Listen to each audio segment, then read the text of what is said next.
Good morning, everyone online.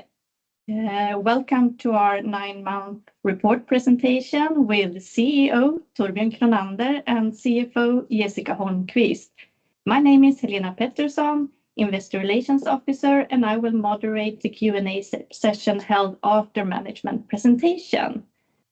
And the chat function is open from start, so please feel free to write your question during presentations. And with that, over to you, Torbjörn. All right, thank you very much.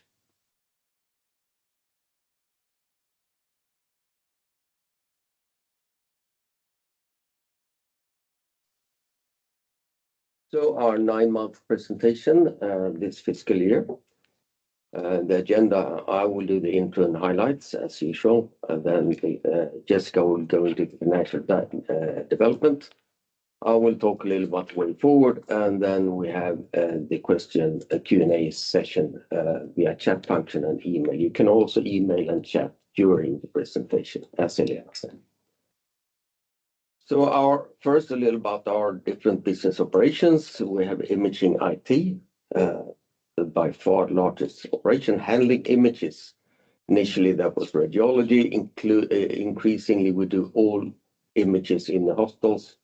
And we are still unique in that we in one single system can handle all the different image types of a hospital, from radiology, pathology, ophthalmology, cardiology, dermatology, etc. There's images is a very important part of the diagnostic process. So, and it's growing a lot by itself. Then we have secure communications on the right, where Sectra comes from the beginning, secure transmission. Where we do mainly encryption solutions for communications, both as mobile handsets, but increasingly also in fast, highly secure network operations. And we have business innovation with our greenhouse for new interesting ideas, where products can be for a while before they have to develop.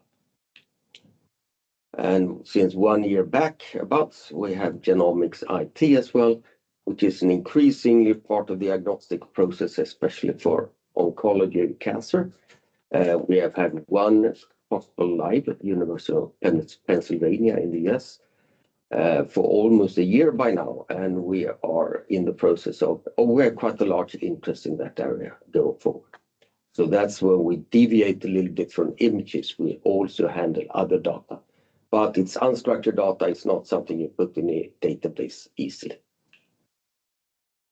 A little about highlight of the quarter. We were voted number 1 in customer satisfaction. This year we got a record number of awards. We got 8, and the most important is large hospitals in the US, but we also won small hospitals in the US, Canada, Northern Europe, Southern Europe, DACH, which is Germany, Austria, Switzerland, and Middle East this year.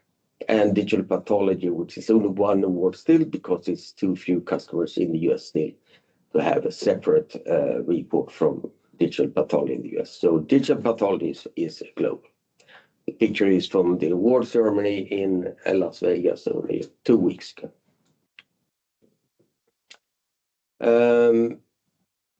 We are building a strong and future-proof business. We do have high customer satisfaction. We think that is super important for long-term success. We are also in a rapid progression to as a service model. We're selling software as a service and not as a license sales. That has a quite a strong impact on the revenue and profits during the transition, but after the transition, it will be good for both customers and us as a vendor. And we think that this drives significant growth and major investments to increase the growth going forward. Extensive patent portfolio, which we saw a fruition of this quarter, where we actually had a settlement in the US, agreement in the US, that resulted in a net increase in profitability of more than 100 million Swedish kronor. Unusual, this first time we got such a big payback from patents, but it shows clearly that a strong IP portfolio is very important.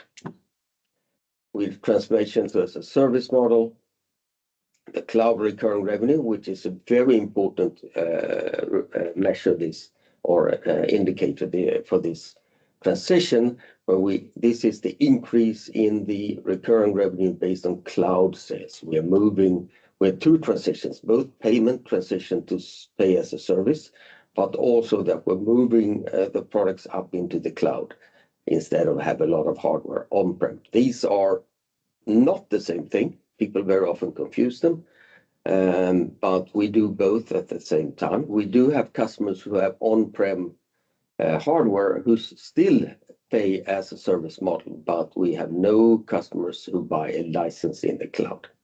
The cloud recurring revenue is the recurring revenue we get from these cloud transitions. And as you've seen, we've been in the transition for quite a while, but now significant numbers and very high growth. And it is a very important indicator for us. Recurring revenue as a whole includes also service revenues from the old installations that also increased by 18%. And then we have churn. If you want to have a building business in the cloud and a software as a service, you don't want to lose customers. And we have 0.6%, which is a very low churn. And that means that the incoming customers very often stay, or almost always stay. For customers, best way to grow. The contract order bookings was up 9%. It's very important to realize that last year, this period, we have a very strong order intake. So it's a little unfair comparison, but it was still good. Net sales was up 13%. Now note that when you lose those initial license sales and get over to software as a service revenue, if we had still been on the old model, it would have been bigger. And profit per share increased by 60%. However, that was including the one-time patent settlement. Positive non-recurring effect from patent settlement, as I said before. We have an extensive patent portfolio. One is a US patent within mobile VPN solutions, so it's inside secure communications. That we during Q3 have licensed to US corporation as part of a settlement. That resulted in a profit increase of more than 100 million Swedish kronor. Financial targets for the group are our stability, the equity to assets ratio should be above 30%. It's currently 47%, so well above our threshold. Profitability margin should be above 15%. We are well above that at 19%. Despite the transition, we have now introduced a little extra curve that you set, the dotted curve. That's including the patent settlement. That's not part of normal operations. We'll have split curves for a while to show that difference in the curves here. And then our main target, when the first hygiene measures are fulfilled, is growth of profits per share. And that should increase by more than 50% over 5 years. We are currently at 121%. And of course, including the patent, as you see, there is ways above that as well. In secure communications, we have, it is today our fastest growing operating area. We have high demand for our secure communication products. It's an increasing tension in the world, as you know. And especially Europe have woken up that Europe has to handle their own defense in future. And that has driven demand for our products. We have positive earnings boost from the patent settlement as well. So communications had an all-time high this last quarter. One interesting area outside of the pure defense is an order we have gotten from the Swedish Prison and Probation Service, where the inmates need to have a discussion with their lawyers, some external information, but it needs to be done in a very secure way. They are not allowed to talk to anyone, and it's got to be encrypted between the lawyer and the inmate. And we have received an order for secure communications for pads that we do on Samsung pads that are used by the clients or the inmates for communication with legal entities and getting whatever they are allowed to get from the outside without risking that they can communicate to the outside world. In business innovation, orthopedics is good progress. We have received pre-operative planning increases, and we also do post-operative follow-up of operations, which is actually a very interesting area, as revisions of prosthesis is very expensive and also high risk for patients. Medical education, we have had a tougher time, and that's mainly because we before sold large terminals, hardware, and those have more or less gone away for us, but the recurring revenue is strong. So the growth in recurring revenue for our education is very strong, but the loss of the hardware business, which was predictable, has happened this quarter and impacts both profits and revenue. Genomics IT, we have large interest, but this is in a customer phase. We have our first customer.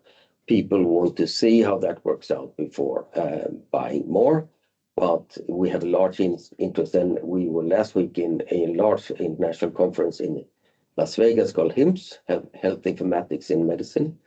And it was clear that our oncology story about what we do in pathology, genomics, and radiology combined for oncology diagnosis was very well received. And in research, we focus on various aspects of AI and clinical decision making. In imaging IT, we have ongoing transformation to SaaS, as I said before. Cloud recurring revenue was up 45% there. And we have some very large orders coming in, and we have high interest on the market, not only in the US, all over where we are present. We are not present in all countries in the world. We have selected to be multinational and not global. It's better to have good market share in the markets where we're in than to have small markets in market share in many markets. Then I'll leave the word to Jessica Holmquist, our CFO. Thank you. Welcome. Good morning and welcome to this part of the presentation where I will walk you through the financial development in the 9-month period. Demand for our products, Sectra's products and services remain high, with contracted order bookings surpassing 5.8 billion in the 9-month period, of which roughly 5.3 was guaranteed order intake. And the largest order secured year to date remains the Sectra One Cloud from Quebec, received earlier this year, of 3.1 billion. During the third quarter, we received orders for digital pathology from customers in Norway, Sweden, and the US. And we also saw the University of Hartford place an order for our services for medical education. And in secure communication, we also received various orders. A European defense customer signed a contract for Tiger S system, including service and support. Excuse me. And we also received an order for further development of existing systems by the Swedish authorities. And as always, we point out that the size of individual orders causes large quarterly fluctuations in order bookings. Sales are steadily increasing, up 13% to 2,326 million in the period, with only minor impact from currency. It's high customer satisfaction, underlying growth, and also the strong development in secure communication that jointly drive the overall sales growth. And then the SaaS transition drives recurring revenue, and as you also heard Torbjörn saying, the cloud recurring revenue increased by 44% year on year. And we are pleased to report low recurring revenue churn of 0.6% rolling 12. The third quarter as such had an increase in sales of 22%. And in addition to the growth drivers mentioned before, we recognized license revenue in the quarter, driving the sales development in the third quarter.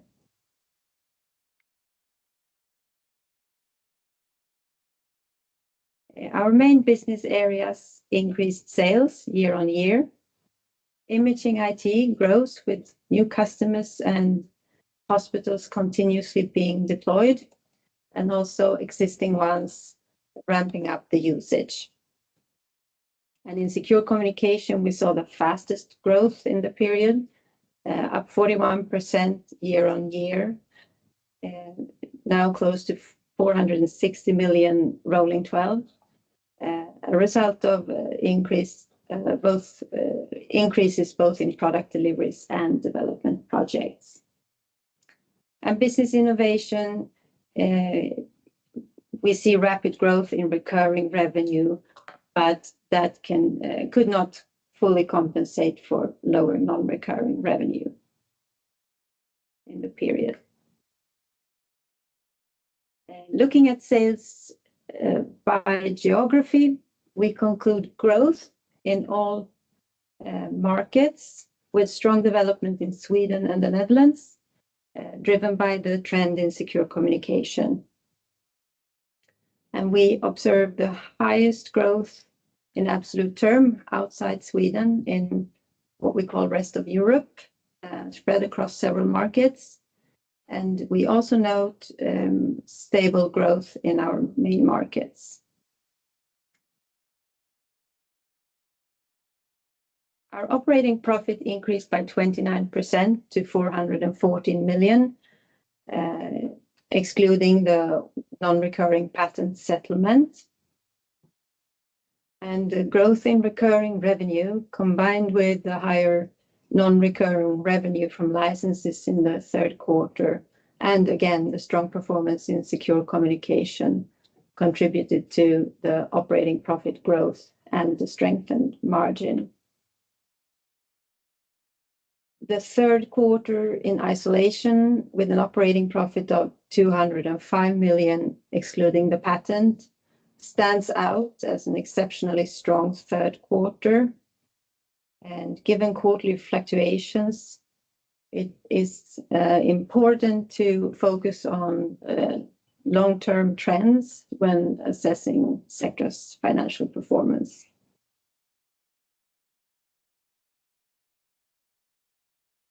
Our main business areas also increased profit year on year. Imaging IT, which is up 20% year on year, is positively impacted by the strong third quarter. However, non-recurring revenue is lower than in the comparable 9-month period, as we see customers purchase services rather than traditional software licenses. And in Imaging IT, we still carry implementation costs for the major customer contracts received in recent years, where none of them is yet in full production. In secure communication, we see strong performance year on year. The operating profit is at 60 million, excluding the patent, equal to a margin of 19%. And again, this is driven by higher volume in general.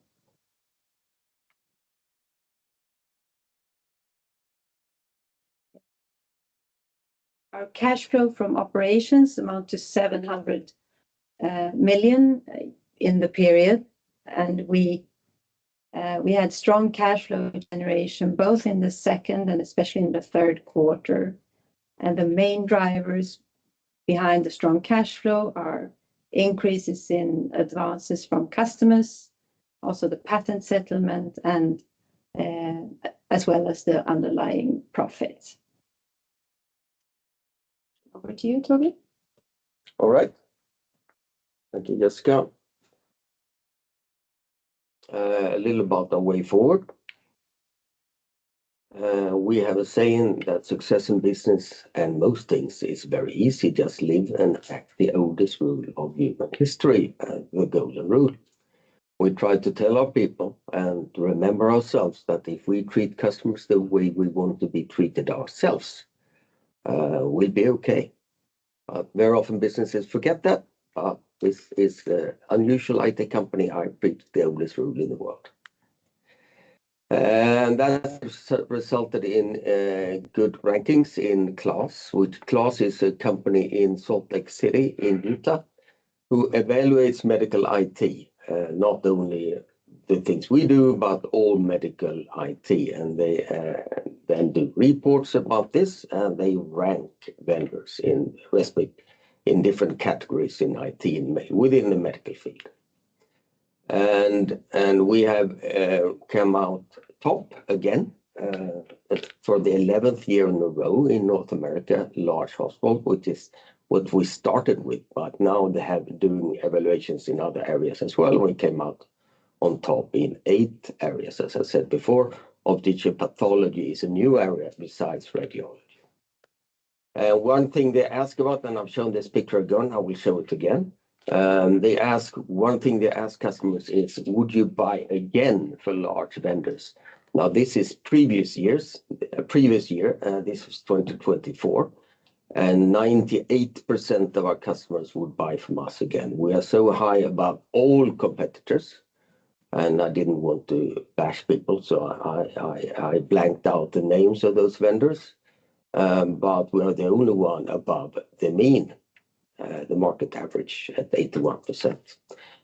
This has been published this year again, but we are not allowed to share it with you yet. But I can say our rank has not decreased, which is a thing I can say. We actually increased it from 98%. And this is an old quote that we used internally as well.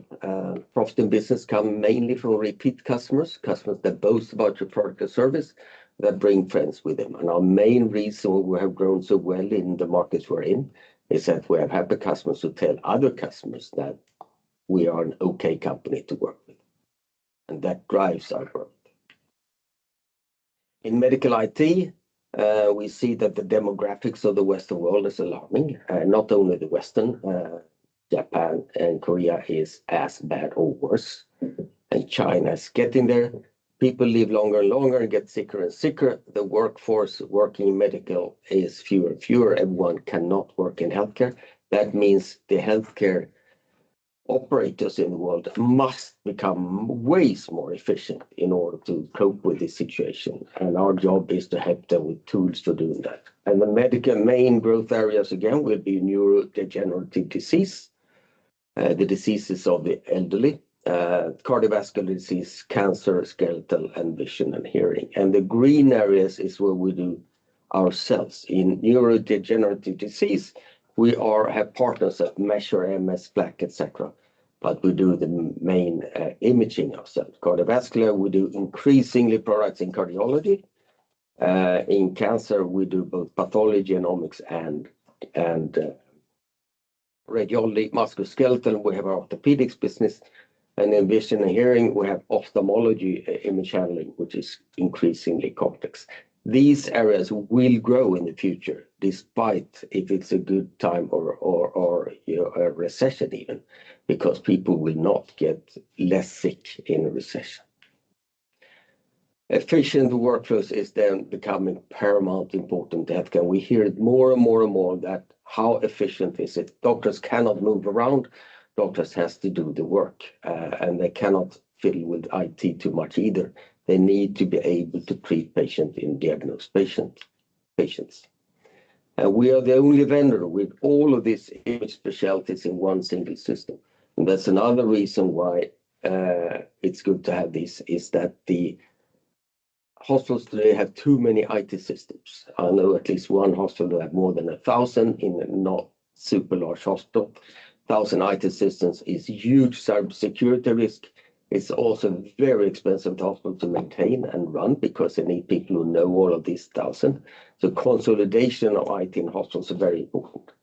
We are the only vendor with all imaging in one single system. Other vendors can offer pathology and radiology, but they have it in different systems. We have it in one. And in the Sectra One offer that we now have as a SaaS model, we offer all of these. You can get one contract and then you just add on the other ones when you need. That enables better care for patients because you can do things faster, efficient workflows, lower cost, reduce complexity, increase cybersecurity. And we have the same, we have minted the tagline, brilliant workflows made for you, that we use for clinical exhibitions. And we have that as a tagline, our clinical exhibitions. But at the IT exhibitions, we've modified and call it brilliant consolidation made for you. And that we use at the HIMSS now. And that's a very important thing for CIOs of hospitals all around the world. They need to get the number of IT systems down. In cybersecurity, we have a new digital reality. There is increasing international tension and cybercrime drives strong growth. We know that nations attack each other's infrastructure, both for IT, but also in reality. But especially the IT parts, we can prevent to a large extent, not to 100%, but we can help preventing that with our products. We are very well positioned. We have a very strong brand name in Europe in cybersecurity. We also have extensive research and patents, as you saw from the patent settlement. Again, our philosophy with shareholders, it starts with a rational strategy in a growing market. Both cybersecurity and medical IT need to grow, despite high tide or low tide in the society at large. We have more and more IT needs to be protected and threats are increasing. And we have the aging populations that need care, despite there are not more people working in healthcare. So, and both of these are good markets to be in, and they have to grow because of the underlying forces.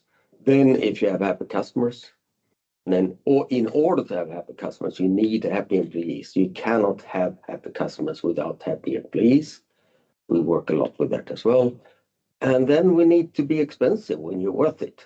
We should not give things for free. We are good and we are worthy of having a reasonable pay for it.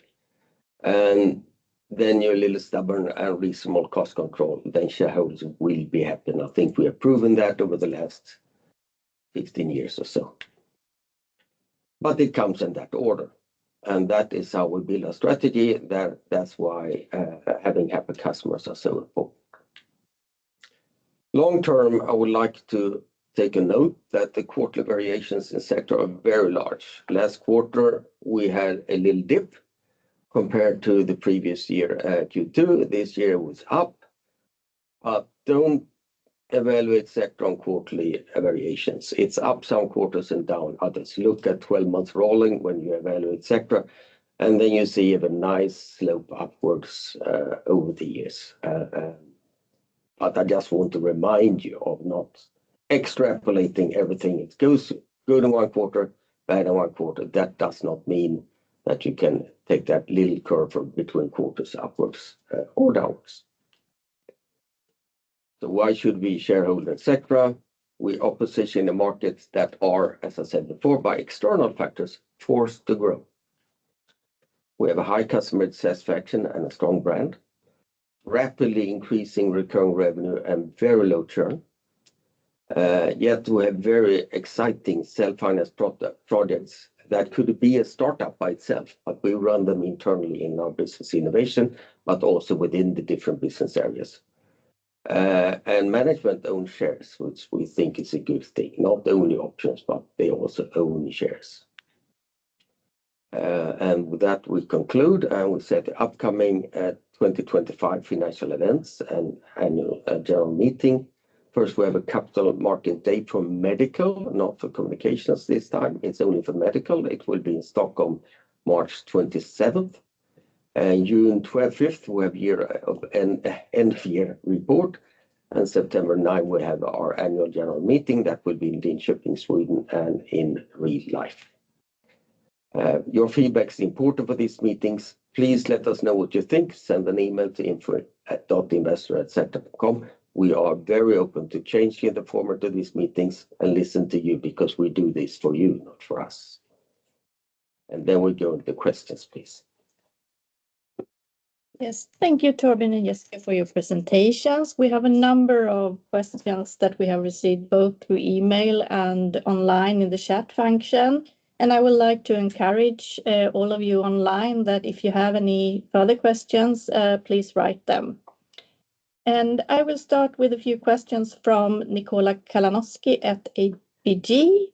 And the first question is, could you please provide us with a status update on your customers' appetite for additional module purchases in both North America and Europe? It's quite large.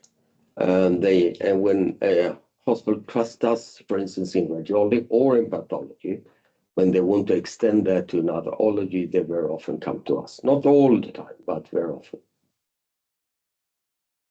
And the next question is regarding UK. How would you say that the investment needs for cloud packs and additional modules looks like in the UK, where you already have a leading position? It's good. We are one of the trusted vendors for NHS. And we see that we have sold quite a lot of pathology, for instance, into our installed base already. But it's a good position to be in UK.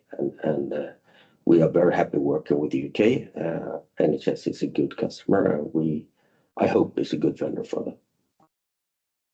And then we have a question about US and staff sharing. Is it possible to use staff from the US to aid with implementations in Canada, for example, or does the staff need to be local when it regards implementations? We cannot use cross-country staff. Normally, they need a work permit in the state where they are, but very often our Canadian staff are American citizens or the other way around, and then we can use them in the other country. And a fourth question here. Would you say that a long cloud implementation process could make some prospective clients not choosing Sectra, or are there other factors that are typically more important when selecting a cloud PACS vendor? It varies a little bit. I don't think it's the most important factor. The most important factor is the quality and that they get good service. Now, the long implementation time is very often not due to us. It is normally due to that they need to get networks in place, especially in cloud. They need fast networks into the cloud provider, and that is not depending on us. It's also internal operations in the hospital. They have to change a lot of things, and that takes time. And then I'll move over to questions in the chat function. And the first questions comes from Jakob Lemke. What drove the strong quarter-on-quarter increase in cloud recurring revenue in Q3, and should we expect this to continue in coming quarters? We made a retroactive reclassification from non-recurring revenue to cloud recurring revenue of 10 million, impacting the quarter-on-quarter. And further questions from Jacob. Trying to understand the strong margin development in imaging IT, it seems like costs did not increase year over year despite sales increase and group employees increasing 9%. In the third quarter, we recognized license revenue, and that impacts both the sales, of course, and then the operating profit and strengthens the margin. And so that's what happened in the third quarter. And the next question is, are there any effects, revaluation or other positive one-offs impacting Q3 EBIT in imaging IT? There is some currency impact in the third quarter. But again, I would say it's the license revenue that we were able to recognize in the third quarter that that caused a large impact. And then it's also, of course, timing of when it comes to cost. It can be timing of larger customer events driving sales and travel expenses, for example, that could happen one year and not take place the next year.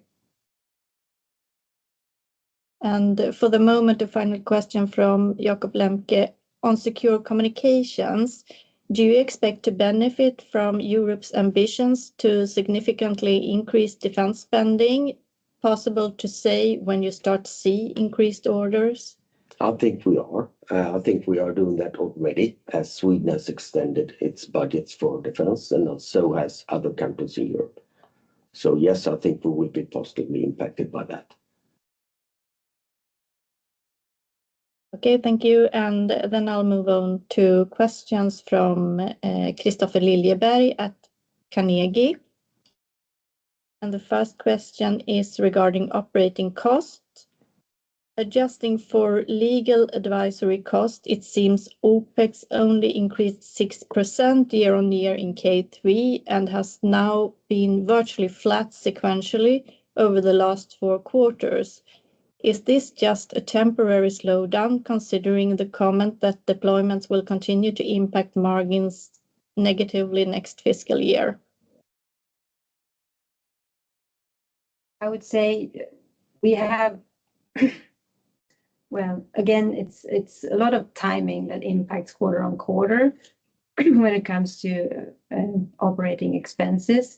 But of course, we try to be careful. We manage costs. We have good cost control. But with the large deployments ahead of us, that takes some resources. I don't know if you would like to add something there, Torbjörn. We are, of course, we should increase revenue more than cost, otherwise it would be very bad. But it's variation between quarters as well. And next quarter from Christopher is on the same topic. What explains that external cost adjusted for legal cost in Q3 are down versus second half last year? Less external consultancies or something else? We're rather down on travel and sales expenses, and when it comes to external consultants, we're more or less flat. Some increase, but more or less flat. It's a mix. It's the mix of different operating expenses. And the third question from Christopher. How large was the licensing order recognized in Q3 that you said explained strong earnings in imaging IT? That we do not disclose. Okay, then I'll move on to a private investor, I suppose, who has a question regarding the patent settlement. In the patent settlement is in other revenue with 195 million SEK. I don't know what the question is. I need to. Where in the income statement is the costs recognized for the patent settlement? That's in other operating expenses. The line is other external expenses, I think, in the income statement. It's named. Thank you. And we have one further question from Jakob Lemke. Can you give a status update on the implementation with the large US health network in Quebec? It's progressing. It takes time to start up the server side. So I know the networks, as I said before. It also takes reorganization of the customer side. They have to be trained. In Quebec, for instance, we have about 125,000 employees need to be trained on our products. That is a large effort that we do not do ourselves, but we train the trainers, and that takes time. Okay, and then I will switch to email again with a few questions from private investor. And he is wondering what's included in recurring revenue versus cloud recurring revenue.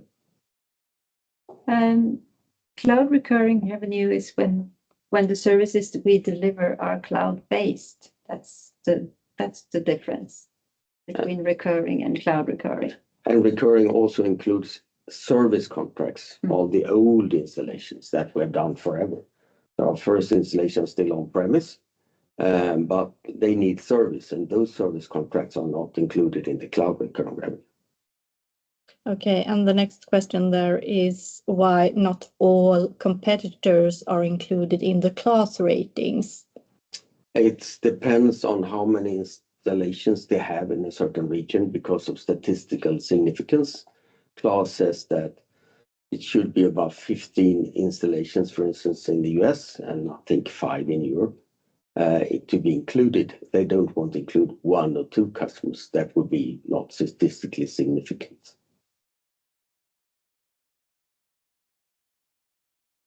Thank you. Then I think we have addressed all the questions for today. All right, then we thank you for your attendance and looking forward to see you soon again. Thank you. Thank you.